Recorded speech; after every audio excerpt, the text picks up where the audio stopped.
So, women are better climbers than men. Sure. So, back 13 years ago, me and Liz Coskelly started around about the same time climbing. I came in, pretty strong, pretty burly, using no technique, going through the grades. Liz was keeping up with me, and then before you know it, I kind of hit a wall. And I realized that I was just not good enough at climbing, yet Liz was just linearly increasing, getting better and better. And I was like, what the fuck? What is this like? How's she getting better than me? I'm clearly stronger and all that. However, she had the technique. She just nailed every move. She was a slab queen, got everything down pat, just cool as a cucumber. My head game was terrible. She was just nailing everything. So would you say she beat you with technique, strength, mental capacity, endurance, flexibility? Sounds like you were soundly beaten 5-0 by Liz Coskelly. And I have a friend, Susie Goldner, who's climbed plenty of 28s. She can't do a chin-up. So it can't be about brute strength. It has to be about technique, mental capacity, flexibility, and endurance. Yeah. So why then have women introduced no new grades to climbing or bouldering since when? Well, I would go back to Lynn Hill, sorry. So that's what, early 90s, 92? 1990? Yeah, through the nose. That's a good topic. I think there's probably an element of that pure climbing above grade 28, 29 is not just technique, it is purely strength. And there is an element of that testosterone does come into factor. But I would say that if women were on the same playing field with testosterone, then they would potentially, push hard. But their technique would take them further. So I'm probably going to debate more so that women are better technical climbers than men in general. But maybe not physically as strong. But I guess that's the crux of your argument, isn't it? Is it strength versus technique?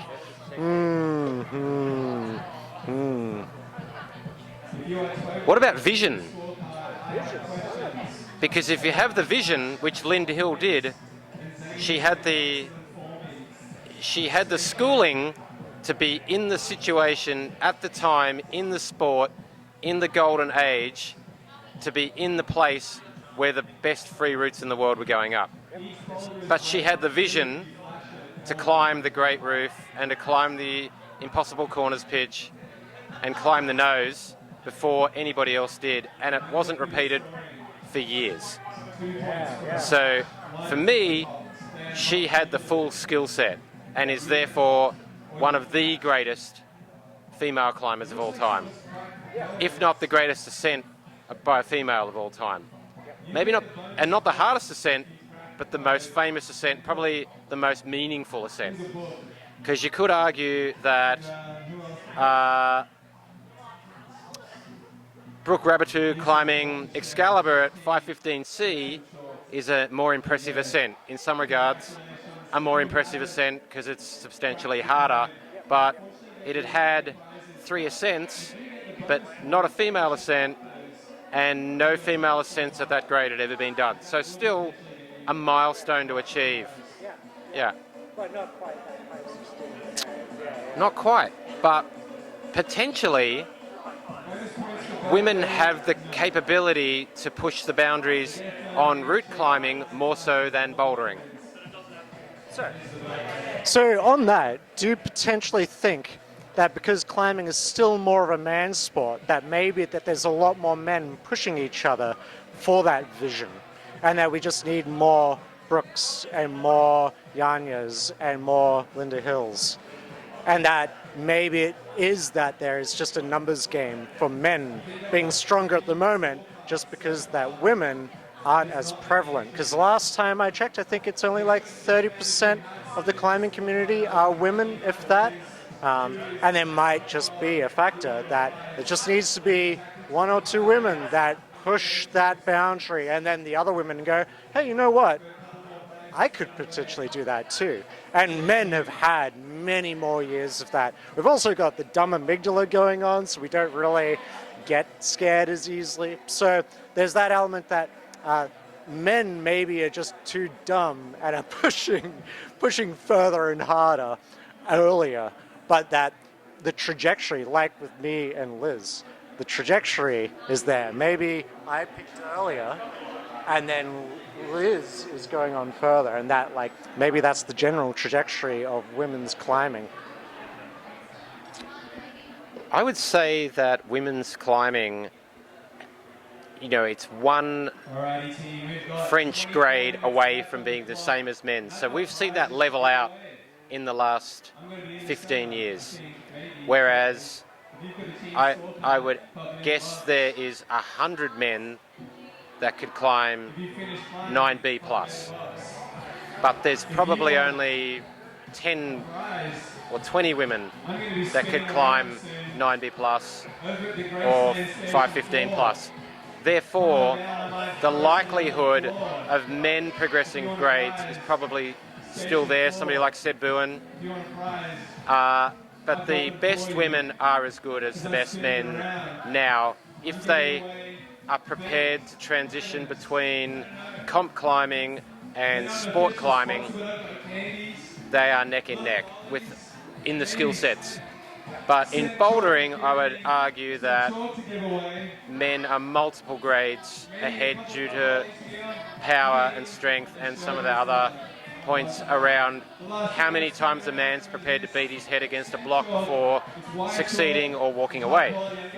So if you were to look at competitions, you would say unquestionably Janja is the GOAT by her record and her performance, and her coach said that she climbs all the men's routes at all the comps outside of the comps, and she would top many of the men's routes that the men don't top if she was allowed to compete on the same route. So I think we are still yet to create a level playing field where they can compete on the same routes, at the same level, with the same opportunity, although they are on the same stage. Yeah, that's actually a really good point. I think, you've got, Janja, I remember hearing a podcast, I think it was Climbing Gold, that was basically saying that technically the most successful sports person in terms of records and everything else is Janja Garnbret.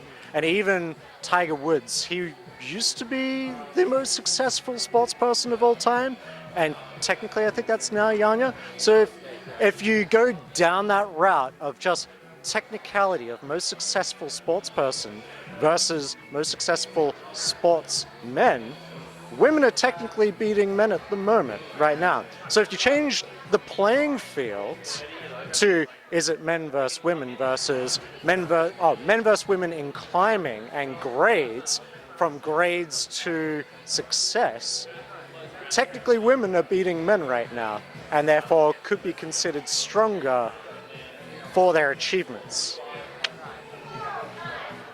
Is Janja's record a result of a lack of competitors at her ability because there is less women climbing open comps at that level? So is it a syndrome of numbers, or is it a syndrome of ability? Or is she the GOAT and she's I don't like to say freak of nature, but she's the one that's head and shoulders above the competition that enables her to have the record of Olympic and World Cup records that she does? I think there is probably a bit of the Michael Phelps going there, where it is just a bit of the freak of nature, which is true. But if you're going straight for men better than women, then if we change the playing field, then it still wins. World Cup surfing, dominated by Kelly Slater for 14 of the last 20 years before changing to having surfing events held in wave pools, which is the equivalent for me of a World Cup climbing gym for rope climbing compared to going to the crag, right? Because if you go to Bells Beach, it's good 3 days a week, and 4 days a week it's no good, right? It's choppy as shit and onshore and wrong tide and wind. So if you level the playing field and you had every comp in a wave pool and the waves came at 1.5 meters every 30 seconds for your heat, where would the best performance in surfing come from? Because you've taken away all the other attributes that made a good surfer in the same way when you take all the attributes of being a great outdoor climber like Tommy Caldwell or somebody, and you put him on a comp wall, he's not going to deliver the goods on the comp wall.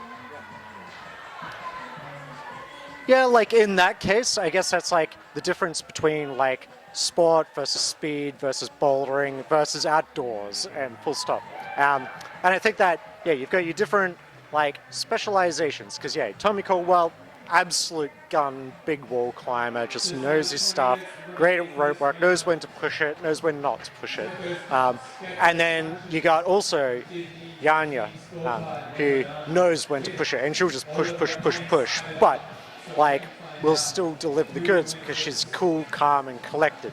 So like you could consider potentially from a mental standpoint that Tommy Caldwell and Yanya are similar head games, similar like space and stoke, and just like being able to push for the vision of their specialization, right? And like, who knows, maybe if Yanya goes, you know what, like I'm going to retire from sport, indoor sport competition, right? And go, I'm going to push outdoors, do the old Sasha DeJulian, right? And just go, okay, I'm going to go outdoors more and start pushing that and get sponsored by going and doing some cool sport climbs, maybe not big wall stuff, but who knows, maybe Yanya will get that vision and that stoke and we might have another Linda Hill. I think if that did happen, who knows? Like we might get another generational leap like Linda Hill was. And I'm keen to see that because it only takes one or two. And then who knows, maybe we'll get another situation of it goes boys, right? And I'm absolutely excited for that. But you may be right for now that today in this day and age, by pure grades, technically you may be right.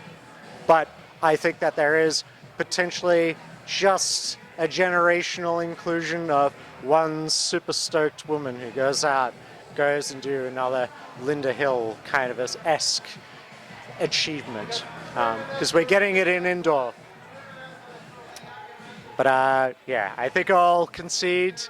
I have not convinced you. Fair and good points. I think there's potential for it to be in a sport that has so many complexities.